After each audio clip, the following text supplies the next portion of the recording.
Hello everybody, it's not much, but it's a bit of an update I suppose. I've got the welder out again because I forgot to weld the tag on, the tag plate, the VIN plate. That's just going to be welded on in there at a nice, probably 45-degree angle maybe. I don't know. I think I can just about get into that with the pot riveter and pot rivet that plate back on again, the VIN plate back on again. Should be good enough. Much better place than having it down on the frame somewhere at the bottom down there where it was originally. I've taken the tyres off because they were both flat. Valve stem seals were gone in the rims. Got them in the ultrasonic bath. It's a bit noisy if I turn that on, but I'll keep it off for now. I've got the heater on, heating the liquid up inside, but for now I've turned it off because I'm recording. The frames come out quite nice. It's only the first coat, but that's come out looking really good. Lovely welds from the factory here. Some really nice welds. Top quality work there. Yeah, a few bits where I've knocked it on stuff, but it doesn't matter too much. Like I say, it's the first coat. You can still see some of the black paint, original paint shining through. There's a couple of runs in it, but we don't care about those. A few runs here and there. I left bolts in by mistake, but it doesn't matter. Yeah, we don't talk about those runs. Yeah, the centre stands come out really good. That was really rusty, that was. I should have videoed that, to be honest, how it was before. Come on, focus on it, would you? There we go. It does not want to focus on that centre stand.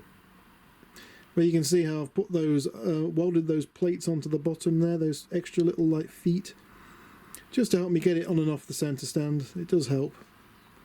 It's come out looking really nice. It was very rusty. The actual little balls on the end of the feet were quite worn away. So yeah, that's going to save it a little bit. The bearings in the steering, I've taken this whole steering yoke apart and greased it all up.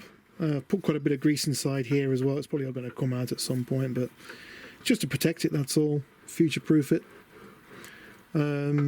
These were all loose, so yeah, the steering wasn't properly tightened up, so that was nice. So I've got it all nice and tightened up now. They're both locked together at the right kind of tension. You can't really feel it. There's no proper way of setting them, but you can tell when it's right, you know, when you tighten them up. Yes, no play in there whatsoever, but at the same time it still turns freely. So the bearings are nice and happy on that. They didn't need replacing, but you know, they are pretty good. Pretty good. What's that? That's the engine mounting plate. Look, we get engine mounts onto that. That's came out pretty good. You can see where there's still, it's rough, look where it was rusty, and I've just painted over it, but it doesn't really matter too much. If I had a sandblast, I would have sandblasted it all down, but it'll be fine. Another coat of paint on that it needs. It's only had one coat. The engine is all painted up, plastics are on it. It's looking really nice. I've put the new, if I can get around, I've put the new rectifier inside there, so as you can see, I've loads of overspray on it, but I've got three, if I pull this screen back a little bit, you can see I've got three wires that are yellow, one earth, which is the green. I've got my pickup, engine speed pickup for the which is the blue and the green, blue and the white, goes to the CDI, and this one, which is the power to the CDI, the AC power to the CDI, which will go, yeah, to the CDI. So those two to the CDI, the green wire to the frame, and the three yellow wires will go to this guy right here. This guy right here. Again, the wiring colours are pretty accurate. Green to the frame, all the yellows go to the yellows on the stator, and the red goes to the battery. Nice and good. That's a very nice little 30 amp voltage regulator right there. That's what it was sold as anyway. Probably isn't 30 amps, but it's got plenty of cooling on it. It's going to be pretty exposed on the bike, not behind fairings, so it's going to be quite nice. New speedo cable. I went down the route of trying to make it a little bit more speedy, should we say, and I've got the slightly bigger carburetor for it. I've got to jet the carb. The carburetor is not jetted for this 49cc engine. But yeah, I don't want to do any engine modifications, but it says nothing about messing around with the carburetor, so we'll chuck the bigger carb on. I've put a slightly bigger opening, even though inside here I could have done with boring it out a little bit, the cylinder head, but we won't go in there. We're not going to do that. It'll be fine. The carburetor is what it needed the most, because the original carb, I think, was only a 12mm carb. It was tiny, so small. I don't know where it is actually. I'll just show you. But it was a dead small little carburetor. Same physical size, just the gap inside, it was that small. You couldn't even fit your little finger in it.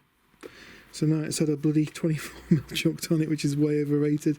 I'm going to have to go crazy with the jetting on it and yeah, go mad. Bought myself a decent spark plug. Got rid of the original spark plug that it came with, and I got one of these iridiums. It's what all the guys on the Facebook group were on about. There's your number if you need to know it. Get yourself the iridium spark plug, because apparently that's good. The engine likes those. Now I can get into the back room of the garage a little bit, because I've done a bit of tidying. We can have a look at this engine. This was the engine it had on it originally, which was actually an 80cc head. Oil's gone everywhere, of course. Won't have it any other way. It's a short case engine. I have got to put these plastics off this thing and stick them on that. Didn't really bother taking anything apart on this. I have got to take all of these brakes off and put them on that. Now, these brakes look good. Yeah, there's loads of life left on those brakes. So I've got to take all them brakes off and chuck them on that new engine. What else? Stator, I'm not bothering with that. That can stay on here. This engine's just going to be kept as a spare. Just take parts off. Starter motor will do, I think, off it, and the original wiring was just terrible. Look at this lot. It just literally had two windings coming out of the stator. An AC live for the lighting system, and a DC live coming out for the, well, they were both technically AC, but two AC live outputs for the charging circuit. Utter cack. It's only a 6-pole bloody stator in that thing. Absolutely useless. So needless to say, that's been that's not going on it. Yeah, there's a few different things on here. I'm hoping this engine, the new engine's going to fit, because I didn't realise there was different case designs for the bloody GY6, and that one has got a slightly different design from what this one is, so I'm hoping it's just going to line up and drop in. Otherwise I'm going to have to be bolting through and making different mounting points. I'm hoping it's not going to go all wrong. Knowing my luck though, it's going to go terrible. Hey folks, so we've had a bit of a disaster actually. I did a bit of looking into it. While I was doing a bit of looking into doing some work on this, I realised one horrific thing. And it turns out I've got a QMB 50 or 49cc engine with a very rare top engine mount, not bottom engine mounts. Yeah, so that kind of sucks. So it means I've got to weld in some, well, supports basically to support the engine, because how I wanted to do it before isn't going to work. I mean, I'm kind of glad for that, because I do want to lower the engine down a bit. And this is a fantastic opportunity to do that, which is something I was going to do anyway.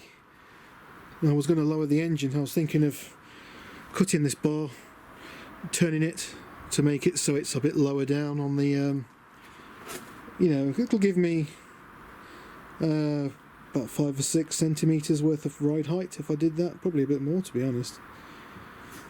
Again, it's something I was planning on doing anyway, and I might still do it. We'll see. Yeah, just so you know, sorry about the wind. As you can see on here, the engine mounts are here, look, there and there. I've moved the carby out of the way. I'm actually, oh, here comes the dogs. I've actually decided that I might keep the carby in that orientation and have it so it's here where your feet are. Don't know yet, we'll see about that. That might be an interesting way of doing it. I'm going to put it as a bit more of an angle, a 45-degree angle, so it's more, you know, parallel to the floor. And then I might have a little bit of a 90-degree angle and put my air filter inside here, in this floor space that I'm going to have. I think that will work quite well. That gives me a lot more space here for fuel tanks or whatever. But yeah, as you can see, engine mounts on this engine are right there. And on this engine in the garage, there is no engine mounts. None at all. The engine mounts are here on this engine, snapped off. Which is why the engine was, well, got rid of. This is why I decided to change it out completely. Bloody hell. I've ripped the vice out of the bench. I know it was on its last legs anyway, but I finished it off. Now she's getting pretty hot. I reckon it'll bend. Both the map gas torches on it. I just bought that one. And that's the original one we used to have. So, best things ever, these. I fully recommend them. Well, I think it's time to give it the old heave-ho and see if I can get this thing to bend.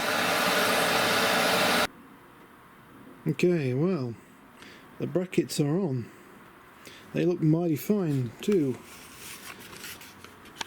I've pigeon shitted them on. One of those welds, I ran out of welding gas. I don't know which one, that must have been that other one. That's my excuse anyway.